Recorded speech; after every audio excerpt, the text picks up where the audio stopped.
Take a look at this scene. A continuous shot of a woman who has stepped away for a brief second.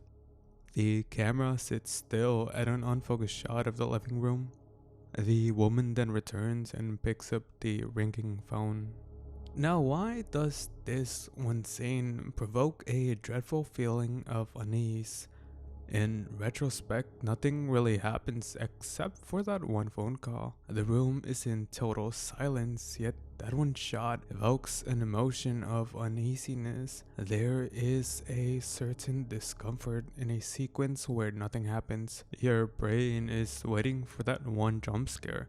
It's waiting for that moment where you can finally release that tension that has been building up throughout those 10 seconds of silence, but then it doesn't.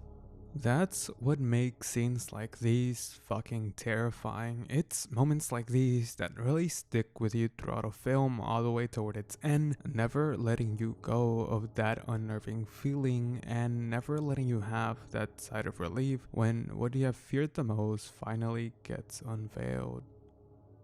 Looking back at scenes like the one from the psychological horror film The Babadook, it really is impressive the techniques used to emanate a sense of anxiety from such a mundane shot. And it's not just this one scene, the whole movie is made to captivate its audience in an ambiance of terror with little to no jump scares, just with its bleak colors, its camera movements, and writing with which the audience forms a connection with. Watching this among other horror films really made me appreciate what the horror genre has to offer. It isn't just jump scares that will only frighten you for a mere moment, but it can also manifest innate fears and emotions within you that you probably weren't aware of. And this isn't the case just for the live action format. Games, comics, and even animation all had their own unique ways of frightening their audience. As we've discussed, film uses a combination of sound design, camera movement, and lighting to heighten tension and unease, amplifying the audience's emotional response and creating a sense of horror that can only be experienced through live action. On the other hand, games are more immersive. Instead of watching a character live your worst nightmare, you are the character. You're no longer in the seat of the spectator, you become the player trying to escape or survive in a world unknown to you. Comics are a unique case where you are in control of how the story paces itself. You control every page and every word of the story that is said, combining that with some chilling imagery that one can only describe as eerie and bizarre, and you create a medium that will make you feel as uneasy as possible just from looking at a couple of drawings. However, the beauty of horror in comics derives from the fact that a drawing does not have to be drawn in such a detailed and objectively terrifying manner in order to frighten the reader. Even very simplistic drawings can bring out feelings of anxiety and dread just from having masterful paneling, which can create an atmosphere where fear will drown every other emotion within you, leaving you to question what would happen if I were to turn to the next page. With all that being said, there is one medium which I was stuck with not knowing whether horror is actually possible or was it just not meant to be used in such a way that can bring out the thrill of being scared, and that is animation. See, animation is a tricky case where conceptually telling a story which emanates dread and fear should be possible. After all, in a similar vein to comics, there is no bounds to what a person can animate. We can create images which are not restrictive by the limitations of the live action format. Animation presents the freedom to create concepts beyond our own understanding, which can lead to some very unique storytelling. However, why is it the case that animations that provoke a genuine sense of horror are only a few in numbers?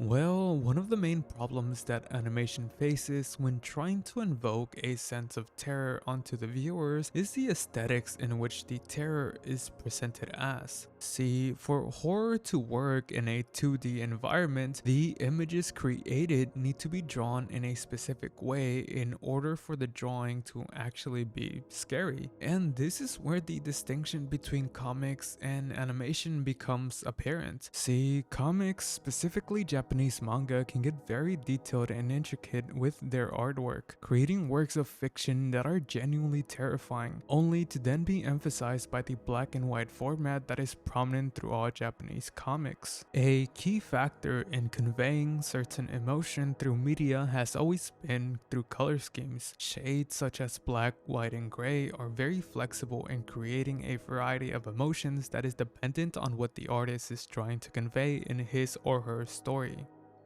On the other hand, animation can sometimes have very vibrant colors even when it's trying to be scary. The color scheme in combination with its art style does not allow many animated media to have any unsettling or dreadful visuals, which can create a certain sense of safety, not allowing whoever is watching to actually be scared. With all that being said, there are a couple of horror animated films and series that do successfully use the animated medium to their advantage. Whether some of these can actually be considered a horror is up for discussion. However, the direction and animated composition on some of these films and shows can create unsettling imagery that will leave you wondering, what the fuck am I even watching? Unsettling and grotesque is what I would use to describe the stop motion animated film directed and written by Phil Tippett, Mad God. Nothing has truly made me so uncomfortable that I had to look away from every other scene. I've always found stop motion animation to have this eerie feel to it. The way the characters are designed with such great detail and the unnatural jerky movements inherited by stop motion has always given me this lingering sense of dread and unease that can only be found through this specific animation technique. And this film truly embraces all of that. However, at the end of the day, this film is just that, a vile and grotesque descent into hell. There's not much narrative to this story besides it just being a piece of animated art meant to give you nightmares. What I think this film does best is in creating concepts that is beyond of what we could have ever imagined and putting it into an animated medium. It takes the creative liberation that animation allows an artist to have to truly construct something that could only be seen in hell. Now, what about 2D animation? Mad God was made using a technique that combines realism with animation, creating a product that naturally feels uncanny. However, 2D animation does seem to struggle with creating that same feeling of dread, but I think I found something that might provide just that. Aku no Hana, or Flowers of Evil, is not a horror series, but a drama written by Shuso Oshimi which explores themes such as adolescence angst, alienation, and the complexities of human relationships. Oshimi's works often delve into the darker aspects of human nature, which is often emphasized by his distinct artwork that captures the characters' inner turmoil and the intensity of their experiences. However, what I'm about to bring up is not Oshimi's manga, but its animated adaptation. Aku no Hana was not animated in the traditional sense. It uses techniques in which an animated sequence is created by tracing over live action footage frame by frame, which creates lifelike characters who move just like people in the real world. This is called rotoscoping. Although this isn't a preferred way to animate, it can create surreal visuals. Looking at how the characters move and express themselves in Flowers of Evil gives you a sense of dread and unease due to its uncanny nature. And while this adaptation was not well received because of the nature of rotoscoping, there truly was no other way to capture the tense and dreadful feeling that you would get from reading one of Oshimi's works. So far, I've talked about animated works that seem to be able to combine the aesthetics of realism with the uncanny nature that comes with animating lifelike figures to create a surreal type of horror. And it seems like this type of abstract uncanniness is prominent throughout many animated works within the horror genre. For instance, when we take a look at the aesthetics and designs of characters from a film like Perfect Blue, we don't think, wow, these are some beautiful character models. On the contrary, they are quite average in the sense that they replicate the looks of people from our own world. Instead of looking like the average stylized anime character, they look like someone we would see down the street. And this works perfectly for a horror psychological film like Perfect Blue.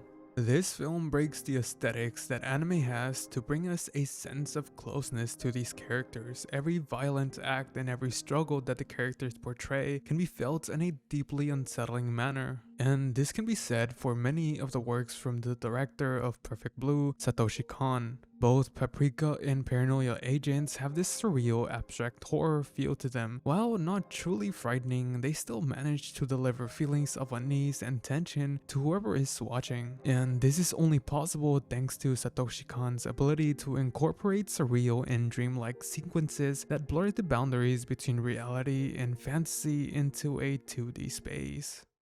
At the end of the day, none of these works are frightening in the truest sense of the word. It's hard to say whether we will ever get a genuine horror film or series within the animated realm of media. However, we have to keep in mind that horror isn't all about jump scares or gore. It's about eliciting emotions. Emotions of fright, unease, tension, eeriness, thrill, suspense, and much more. With that in mind, I believe we have already achieved the portrayal of the horror genre in the medium of animation, and there definitely is more to come.